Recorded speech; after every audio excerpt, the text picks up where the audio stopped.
Even सुंदरचा आपण म्हणत होतो की सुंदर बेन स्टोक्स सगळा इकडचा क्लच गॉड झालाय.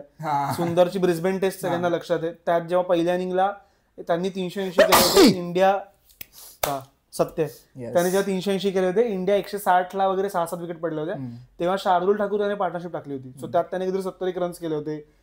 सो ती त्याची इनिंग बघ. त्याने इंडियात इथे कुठलं आपलं स्टेडियम मोदीबाईंचं अहमदाबादचं स्टेडियम तिकडे त्याने 96 इनिंग केली आहे. प्लस त्याने आता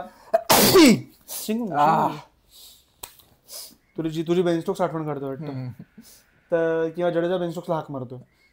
तर अजून एक इनकमिंग आहे असं वाटतंय मला. करून घे. नाही ठीक आहे. हा तर इव्हन सुंदरची ती इनिंग जेव्हा रेड्डीने सेंचुरी मारली ती इनिंग प्लस त्याने ह्या सिरीजला 2-3 चांगल्या इनिंग खेळल्यात. एक ती आपल्याला लक्षात आहे पहिल्या टेस्ट नंतर जेव्हा त्याला आणलं होतं की बॅटिंग करायला त्याने ती इनिंग खेळली होती 40 रनची ती इव्हन कालची इनिंग. सो सुंदर kind of has proven himself. आणि बाहेर